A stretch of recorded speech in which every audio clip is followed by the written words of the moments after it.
Olá, o programa Vida e Missão está começando. É uma iniciativa da Igreja Metodista no estado do Rio de Janeiro. E já já você vai ficar sabendo o que vem por aí. Fique coladinho com a gente, porque a Igreja Metodista está no ar. Por que Jesus? Por que Jesus? Por que Jesus? Por que Jesus? Por que Jesus? Porque Jesus, Ele me oferece uma coisa que o mundo não me oferece. Ele me traz a alegria, Ele me traz a paz, Ele me traz a esperança. E andar com Jesus é viver as melhores coisas que a vida tem para oferecer. Porque Ele é demais. Amoroso. Amoroso não. Amor. Jesus é amor. Ele pode fazer com que você sinta um amor tão grande. Transformou a minha vida e transforma a vida de muitos, transformou a história do mundo através desse amor. Um amor que foi dado por meio dele, quando ele se crucificou. Para que hoje eu pudesse ter acesso diretamente a ele. Por isso, a minha vida é baseada na palavra. É baseada em tudo que Ele me oferece. Por isso, Jesus é a melhor opção. É a melhor escolha. O importante é que você o escolha. Escolha Jesus. Jesus na tua vida. A esperança da glória. E depois desse vídeo que nos remete ao amor de Deus, nada como uma reportagem que fala sobre o servir a Deus. Algumas igrejas metodistas realizam luau com a juventude. Temos também as curiosidades do Fabiano no Falando de Música. E ainda a agenda metodista. E o melhor de tudo, a reflexão bíblica do bispo Paulo Lockman. Fiquem atentos.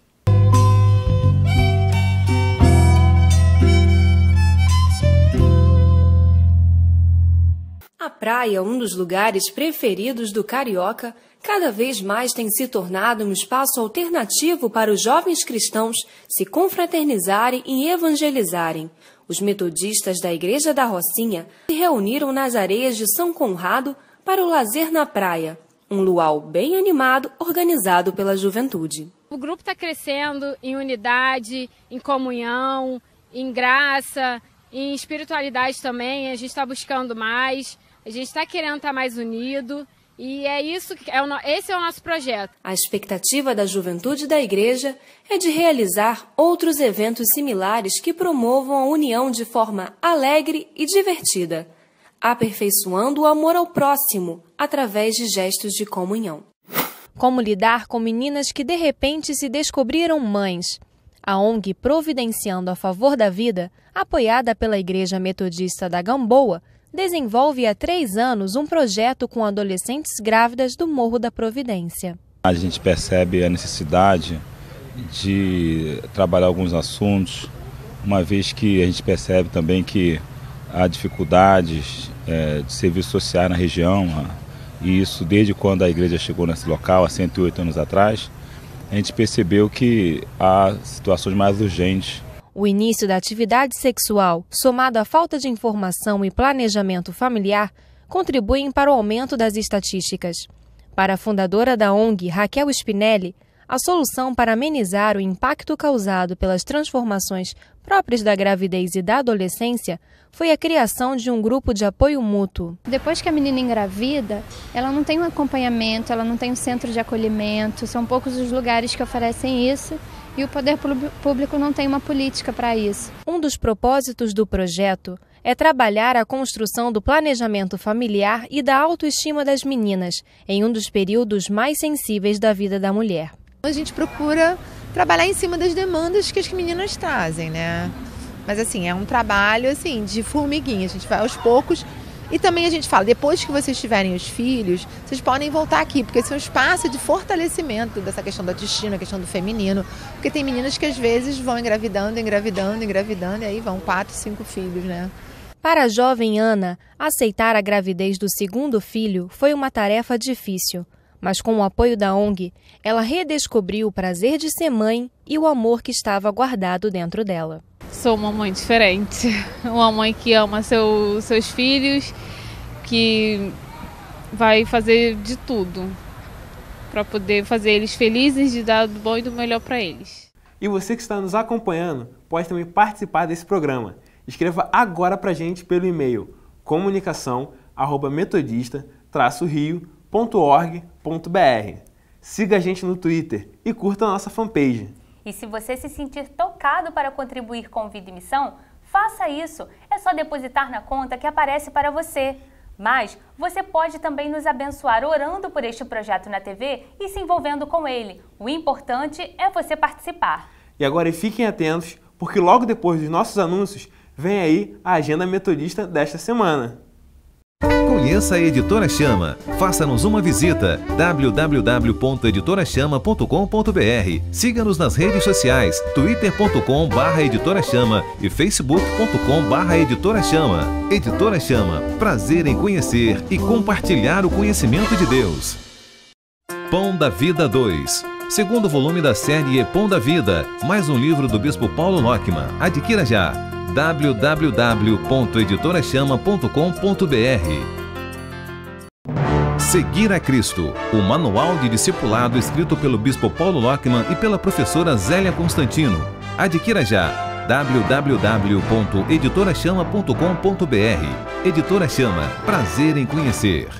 Conheça a Rádio Vida em Missão, uma nova rádio na web comunicando a fé e o amor de Cristo 24 horas por dia. Uma programação variada com muito louvor, informação, oração e mensagem bíblica. Acompanhe-nos no site www.vidaemissão.com.br. Rádio Vida em Missão, online no amor de Deus. Amanhã, você é convidado a interceder pela igreja perseguida ao redor do mundo na Catedral Metodista do Rio de Janeiro, no Catete. Os momentos de oração vão acontecer às 11 horas da manhã e às 7h30 da noite.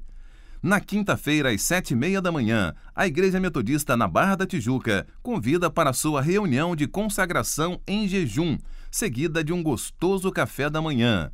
E também nesta quinta-feira, a partir das 6 horas da noite, começa o 13º Congresso de Homens Metodista, na Escola de Missões em Teresópolis. Serão 3 dias de programação sob o tema Homens segundo o coração de Deus exercem sacerdócio e missão. Muita coisa boa esperando por nós. Se você não sabia o que fazer, agora já sabe. Temos uma programação extensa para você. E você, que gosta de música? Fique agora com o Fabiano.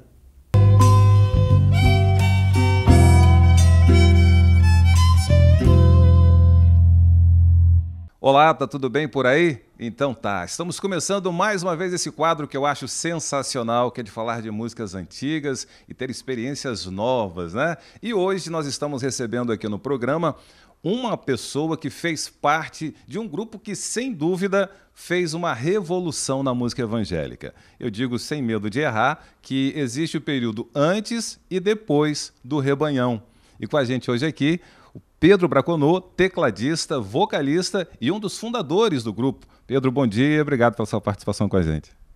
Bom dia, Fabiana, é um prazer estar aqui com vocês, né, poder participar desse programa e falar um pouco, né, da nossa história de vida, né?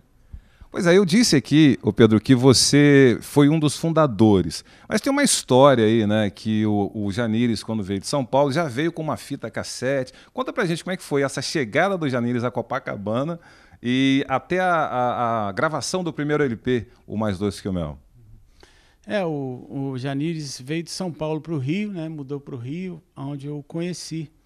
E ele já tinha uma fita gravada, né, com algumas músicas dele, feita com o pessoal lá do Desafio Jovem de São Paulo, né, onde ele foi membro durante o tempo e veio para o Rio de Janeiro. A gente começou o trabalho aqui, onde a gente gravou o primeiro LP, Mais Doce que o Mel. Isso foi 80? 81. 81. E como é que foi a formação, assim, a rebanhar do Rebanhão, os músicos? Eu cheguei assim, vamos dizer, o Janires estava me evangelizando, estava falando de Jesus para mim, e eu tocava um tecladinho e tal, e aí ele me convidou, vamos fazer um som tal, e bem informal, foi uma coisa bem informal, e eu comecei a acompanhá-lo, né, e tive essa experiência com Deus, né, e me tornei um cristão também, e comecei a tocar com ele. Depois, aqui na Presbiteriana de Copacabana, né, tinha já o Carlinhos Férez, o Paulo Marota, o Candel, todo mundo era membro da Presbiteriana de Copacabana. E a gente juntou essa banda aí para fazer evangelismo. Então você, no começo, ainda estava no processo de conversão, quando já estava tocando com o Janires, é isso? Eu sou uma das primeiras ovelhinhas do rebanhão, fala assim. Legal. E a história desse primeiro LP foi tiveram alguns marcos, até porque o próprio rebanhão, como eu disse, ele revolucionou literalmente, né? Porque bateria era uma coisa que ainda estava no processo de entrar na igreja, né? E o rebanhão já veio com um rock progressivo. A linguagem, né, que o Janice propunha, né, é fazer uma maneira de alcançar o jovem fora da igreja, fora das quatro paredes, né? Então o Rebanhão sempre foi um trabalho evangelístico, um trabalho voltado para fora da igreja, né? E nesse sentido as músicas todas eram feitas, né, com esse intuito, com esse objetivo, né, de alcançar jovens e tal, e realmente deu muito fruto, né? É verdade. E uma das histórias que até já contei aqui no programa, que é sobre a capa do Mais Doce que o Mel, né? Uma vez eu falei com o Carlinhos Félix também, ele disse que quando o Janir tirou a foto com a camisa aberta, deu uma problemática que pastores, igrejas, que revolucionários, daqui a pouco fechou a camisa e o Carlinhos Félix falou o seguinte: vendemos um tanto de disco com a camisa aberta, depois que fechou vendeu outro tanto. Mas como é que foi essa história? Assim, foi realmente a reclamação dos pastores da igreja que gerou essa possibilidade de fechar a camisa na foto, né? Nem foi fechar, só fez um ângulo diferente, né? Porque naquela época, né, os discos evangélicos eram vendidos nas lojas, nas igrejas, dentro das igrejas. Então, quando chegou nas igrejas, deu muita polêmica. Mas eu lembro da história, porque quando a gente foi tirar foto, o Janir chegou meio atrasado. Então, ele chegou com aquele jeito, camisa aberta, e o pessoal entra aí, chega aí e tal, e pá, bateu a foto. Mas depois a gente percebeu e falou: Janir, fecha a camisa. Só que o fotógrafo, ele escolheu logo aquela, né? E a gente só foi ver quando o disco estava pronto, né? E aí foi aquele bafafá e tal. Mas aí botaram uma tarja preta assim na cava e tamparam a camisa dele. Gostaria de agradecer o Pedro Braconô, que esteve com a gente aqui hoje, mas no próximo programa nós vamos continuar esse papo aqui, porque tem muita coisa para a gente falar e a gente vai apresentar um pouquinho mais do Rebanhão para o próximo programa, tá bom? Pedro, obrigado pela sua participação com a gente. Eu que agradeço, um abraço para todos vocês. Então tá, no próximo programa a gente se encontra. Até lá. O Fabiano e as suas curiosidades, não é, Lucas? Ele é o melhor. Ele é ótimo. E agora, uma mensagem para aquecer os nossos corações. Está chegando para mais uma palavra, o bispo Paulo Lockman.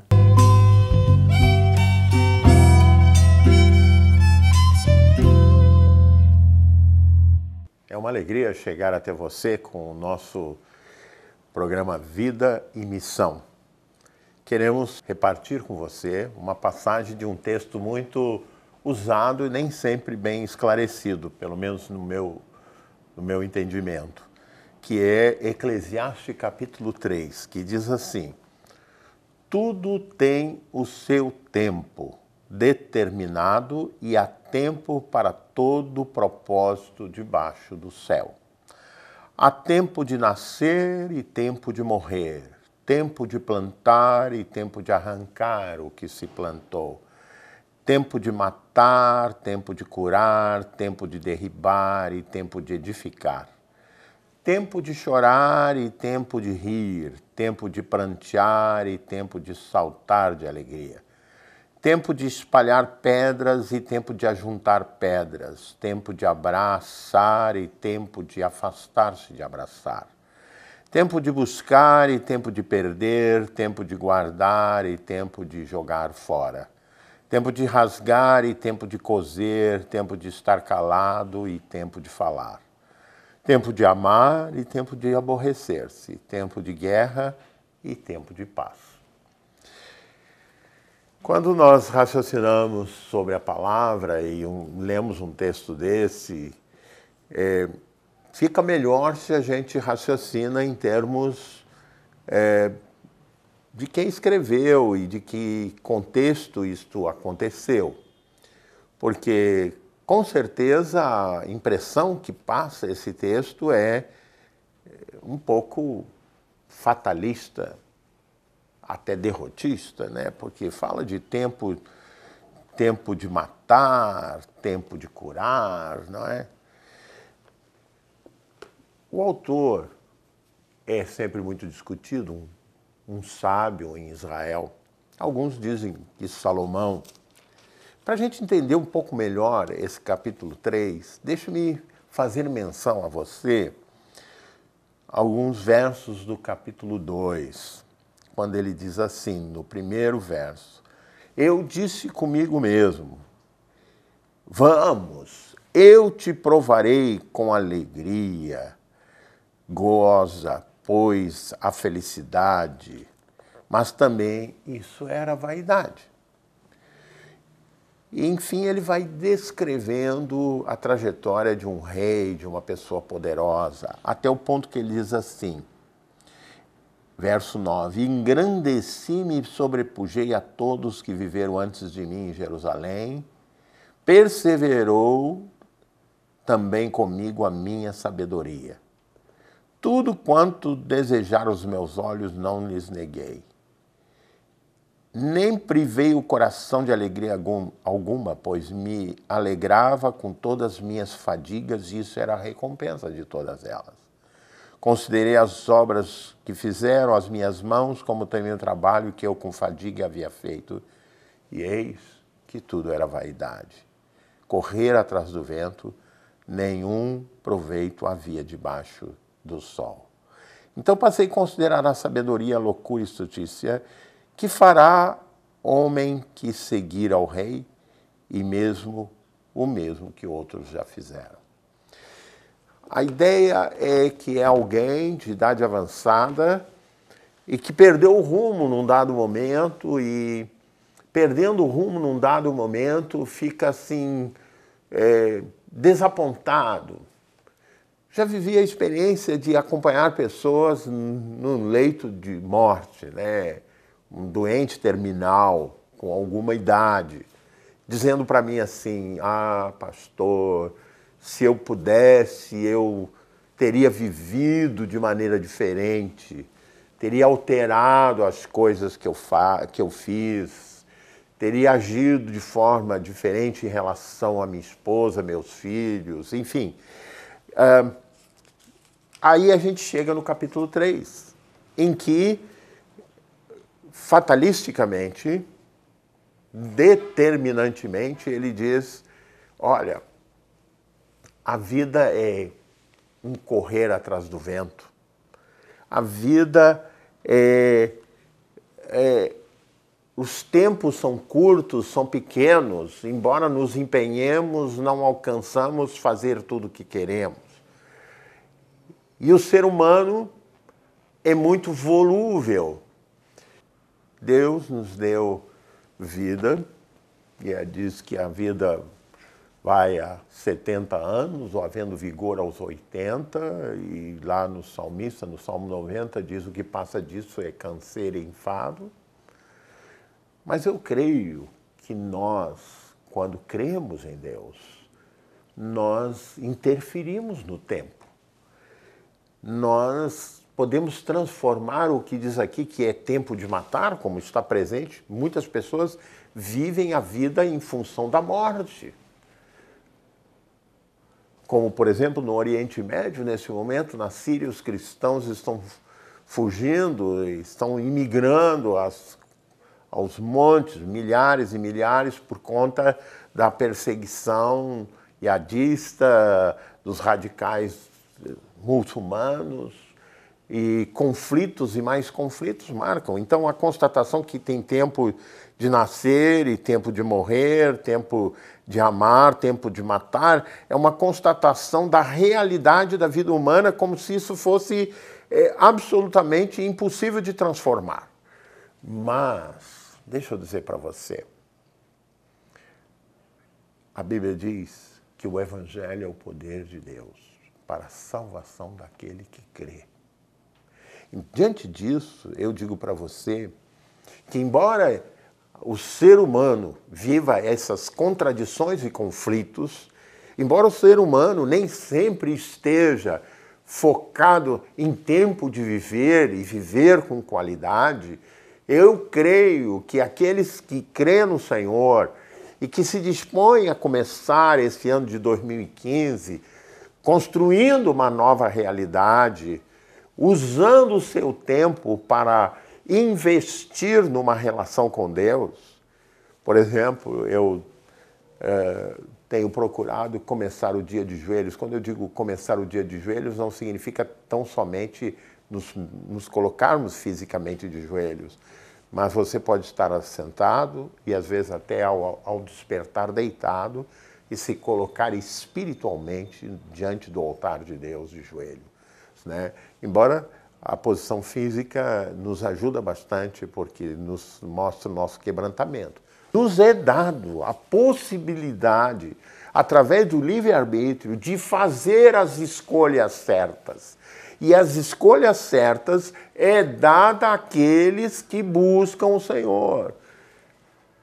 O salmista, também em forma de poesia, como é o livro de Eclesiastes, ele diz: busquei o Senhor e Ele me acolheu e livrou-me de todos os meus temores. Tenho ensinado, que li num autor norte-americano, cujo nome me escapa no momento, mas não importa a mensagem. E a mensagem é a seguinte: 90% das coisas que nos tiram o sono, que nos fazem ter taquicardia, estas preocupações, 90% delas nunca acontecem, mas têm a capacidade de nos tirar o sono. Mas eu quero dizer para você, como diz o salmista, em paz me deito e logo pego no sono, porque só Tu, Senhor, me fazes repousar seguro. Poliana, e nós ficamos por aqui. Sim, mas semana que vem tem mais. E durante a semana, você também pode rever este e outros programas no nosso canal do YouTube. Vai lá, acesse e nós esperamos você na semana que vem aqui na Play TV. Até lá!